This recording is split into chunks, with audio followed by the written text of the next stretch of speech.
দেখো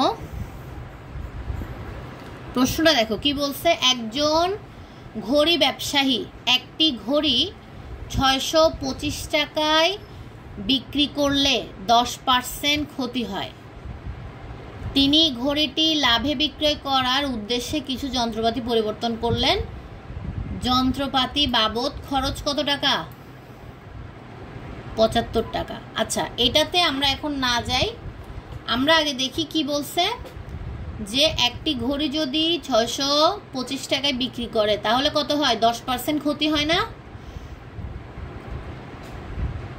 তাহলে এখান থেকে আমরা কিভাবে ক্রয় মূল্যটা বের করব?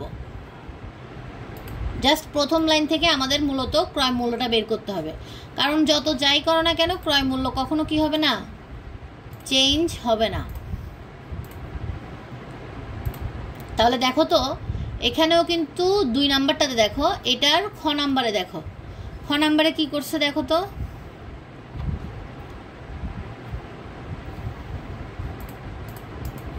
দেখা যায় প্রশ্ন? আগে আমরা দেখি, আমাদেরকে বলছে কি করতে? ক্রয় মূল্যটা বের করতে বলছে। এখানে একটু দেখো কি বলছে। এখানে উনি একটা ঘড়ি 625 টাকায় বিক্রয় করে 10% ক্ষতি হলো। তাহলে আমি বলছিলাম কি, কখনো যদি ক্রয় মূল্য বের করতে দেয়, যদি ক্রয় মূল্য না বলে দেয় এবং লাস্ট পার্সেন্টেজ বলে দেয়, সেক্ষেত্রে আমাদের ক্রয় মূল্য কত ধরে নিতে হবে? ক্রয় মূল্য বলে না দিয়ে যদি বলে 10% ক্ষতি বা 10% লাভ, এরকম শতকরা বলে দিলে আমাদের ক্রয় মূল্য কত ধরে নিতে হবে বলো?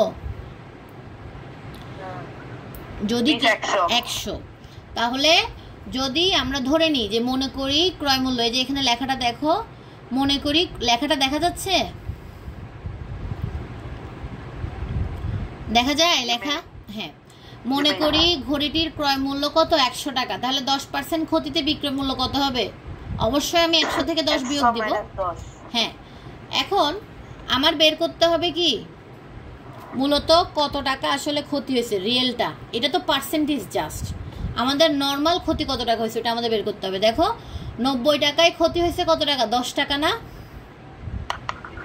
তাহলে 1 টাকায় কত হবে এবং 625 টাকায় ক্ষতি কত হবে? ঠিক আছে, এটা আমরা এভাবে করে বের করে নিব।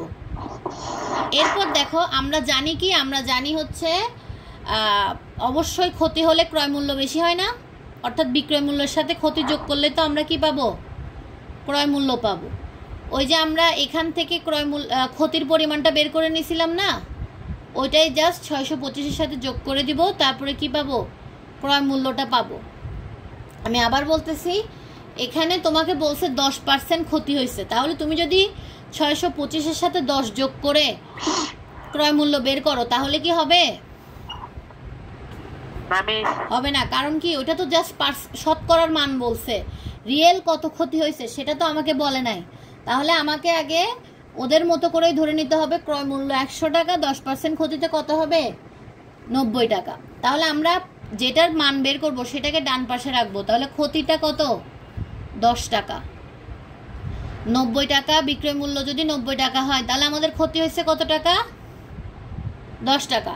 তাহলে 1 টাকায় কত হবে? এবং ওই যে রিয়েল যেটা দিছে 625 টাকায়, হ্যাঁ বিক্রয় মূল্য, ওইটাতে কত ক্ষতি হয়েছে সেটা আমরা বের করে নেব। চাইলে এভাবেও রেখে দিতে পারো বা এভাবে মিশ্র ভগ্নাংশে নিয়ে যেতে পারো। তারপরে হচ্ছে আমাদের কাজ কি? রিয়েল ক্রয় মূল্যটা বের করা। তাহলে আমরা এখান থেকে রিয়েল ক্ষতিটা পেয়ে গেছি না? তাহলে এবার বিক্রয় মূল্যের সাথে এই রিয়েল ক্ষতিটা যোগ করে দিব, তাহলে কি পেয়ে যাব? ক্রয় মূল্য পেয়ে যাব। বুঝছো এটা?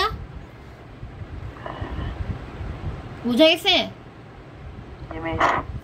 আপন বুঝছো? আচ্ছা, আমি এবার আরেকটা কোশ্চেনে যাচ্ছি।